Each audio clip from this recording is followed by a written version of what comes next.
ನಲ್ಲಿ ಇವತ್ತು ಲಂಚ ತಾಂಡು ಆಡ್ತಾ ಇದೆ. ಲಂಚ ಇಲ್ದಂಗೆ ಯಾವ ಕೆಲಸನೂ ಆಗೋದಿಲ್ಲ. 6ನೇ ವರ್ಷದ ಪುಣ್ಯತಿಥಿಯಾದ ಇವತ್ತು ಅವರ ಪುಣ್ಯ ಜನ್ಮಾಚರಣೆಯನ್ನು ಪಕ್ಷದ ಎಲ್ಲ ಕಾರ್ಯಕರ್ತರು, ಎಲ್ಲ ಮುಖಂಡರ ಸಮ್ಮುಖದಲ್ಲಿ ಇವತ್ತಿಲ್ಲಿ ನಾವು ಅವರಿಗೆ ತಿಲಾಂಜಲಿಯನ್ನು ಅರ್ಪಿಸ್ತಾ ಇದ್ದೇವೆ. ಅವ್ರನ್ನ ಮರೆಯಕ್ಕೆ ಆಗದಿರೋ ಒಂದು ಸಂಗತಿ. ಯಾಕೆಂದರೆ ಅವರು ನಡೆದು ಬಂದ ದಾರಿ, ಅವರು ಜನರಲ್ಲಿ ಕಳಿಸಿದ ಪ್ರೀತಿ ವಿಶ್ವಾಸ, ಅದೇ ಜನರಲ್ಲಿ ಅವ್ರ ಕಷ್ಟ ಸುಖಕ್ಕೆ ಭಾಗಿಯಾಗಿ ಜನರಿಗೆ ಸೇವೆ ಮಾಡಿಕೊಂಡು ಬಂದರು.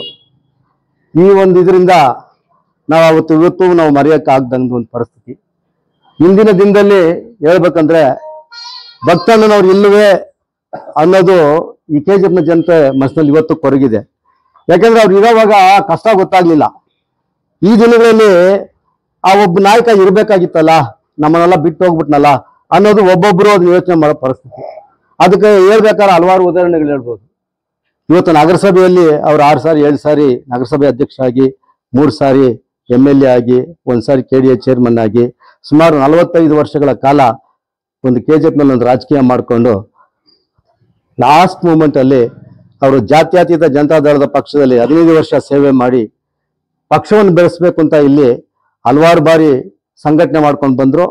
ಆ ಸಂಘಟನೆ ಇವತ್ತು ಸ್ಥಿರವಾಗಿ ಉಳ್ಕೊಂಡು ನಾವು ಇವತ್ತು ಪಕ್ಷ, ನಮ್ಮ ಭಕ್ತಣ್ಣನವರು, ನಮ್ಮ ಕುಮಾರಣ್ಣನವರ ನೇತೃತ್ವ ಏನಿದೆ ಅನ್ನೋ ಮುಖಾಂತರ ಪಕ್ಷದಲ್ಲಿ ಮಾಡ್ಕೊಂಡು ಹೋಗ್ತಾ ಇದ್ದೀವಿ. ಇವತ್ತು ಹೇಳ್ಬೇಕಾದ್ರೆ ಇವತ್ತು ಬೆಮ್ಮೆಲ್ನಲ್ಲಿ ದಿನಗೂಲಿ ನೌಕರರು TCL ಅವರು ಸುಮಾರು 24 ದಿನಗಳಿಂದ ಧರಣಿ ಹೋರಾಟ ಮಾಡ್ತಾ ಇದ್ದಾರೆ. ಅದೇ ಭಕ್ತಣ್ಣ ಇಲ್ವಲ್ಲ ಅಂತ ಒಬ್ಬೊಬ್ಬ ಸದಸ್ಯರು ಮೀಟಿಂಗ್ ನಲ್ಲಿ ಮಾತಾಡುವಾಗ ಅವ್ರ ಬಗ್ಗೆನೇ ಮಾತಾಡ್ತಾರೆ. ಯಾಕಂದ್ರೆ ಅಷ್ಟೊಂದು ಒಂದು ಐರನ್ ಮ್ಯಾನ್ ತರ, ಒಂದು ಕಬ್ಬಿಣದ ಉಕ್ಕಿನ ಮನುಷ್ಯ ತರ ಬಾಳ್ದವ್ರು ಅವರು. ಆದ್ರಿಂದ ಇವತ್ತು ನಗರಸಭೆ ಆಗ್ಲಿ, ಒಂದು ಆಸ್ಪತ್ರೆ ಆಗ್ಲಿ, ಒಂದು ನಾಡ ಕಚೇರಿ ಆಗ್ಲಿ, ತಿರ್ಗಾ ಒಂದು ಹಲವಾರು ವಿಷಯಗಳಲ್ಲಿ ತಗೊಂಡಾಗ ಎಲ್ಲದಕ್ಕೂ ಬಂದು ನಿಂತ್ಕೊಂಡು ಅವ್ರ ನ್ಯಾಯವನ್ನು ಒದಗಿಸ್ಕೊಡುವಂತ ವ್ಯಕ್ತಿ ಅವ್ರು ಇವತ್ತಿಲ್ಲ. ಇವತ್ತು ನೋಡಿ ಒಂದೇ ಒಂದು ಹೇಳ್ತೀನಿ, ನಗರಸಭೆಯಲ್ಲಿ ಇವತ್ತು ಲಂಚ ತಾಂಡು ಆಡ್ತಾ ಇದೆ. ಲಂಚ ಇಲ್ದಂಗೆ ಯಾವ ಕೆಲಸನೂ ಆಗೋದಿಲ್ಲ. ಒಳಗಡೆ ಹೋಗ್ಬೇಕಾದ್ರೆ ಕಾಸು ಕೊಟ್ಟು ನೀವು ಕೆಲಸ ಮಾಡಿಸ್ಕೊಂಡು ಬರ್ಬೇಕಾಗಿರೋ ಪರಿಸ್ಥಿತಿ ಇವತ್ತು ನಗರಸಭೆ ವತಿಯಲ್ಲಿ. ಇಷ್ಟು ದಿನಗಳಿಂದ ಧರಣಿ ಕೂತಿದ್ದಾರೆ. ಇವತ್ತು ನಮ್ಮ MP ಸಾಹೇಬ್ರು ಡೆಲ್ಲಿನಲ್ಲಿ ಹೋಗ್ಬಿಟ್ಟು ಅವರು ಡಿಫೆನ್ಸ್ ಮಿನಿಸ್ಟರ್ ಮಾತಾಡಿ ಮೆಮೊರಾಂಡಂ ಸಲ್ಲಿಸಿದ್ದಾರೆ. ಆದ್ರಿಂದ ಖಂಡಿತವಾಗಿ ಅವ್ರಿಗೆ ಒಳ್ಳೇದಾಗುತ್ತೆ ಅನ್ನೋದು ನಮ್ಮ ಪಕ್ಷದ ವತಿಯಿಂದ ನಮ್ಮ MP ಸಾಹೇಬ್ರು ಅದ್ರ ಬಗ್ಗೆ ಮುತುವರ್ಜಿ ವಹಿಸಿದ್ದಾರೆ. ಕುಮಾರಣ್ಣನವರು ಮುತುವರ್ಜಿ ಮಾಡ್ತಾ ಇದ್ದಾರೆ. ಆದ್ರಿಂದ ಅವ್ರು ಖಂಡಿತ ಒಳ್ಳೇದಾಗುತ್ತೆ. ಆದ್ರಿಂದ ಅವರು ಇವತ್ತು ಮನನೊಂದು ಕುಟುಂಬನೆಲ್ಲ ಬೀದಿ ಪಾಲ್ ಮಾಡಿ ಇವತ್ತು ಧರಣಿ ಕೂತ್ಕೊಂಡಿದ್ದಾರೆ ಅಂದ್ರೆ ಅದು ಒಂಥರ ದುರ್ಘಟನೆ ಸಂಗತಿ. ಈ ಮ್ಯಾನೇಜ್ಮೆಂಟ್ಗಾದ್ರೂ ಬುದ್ಧಿ ಬೇಕಾಗಿತ್ತು.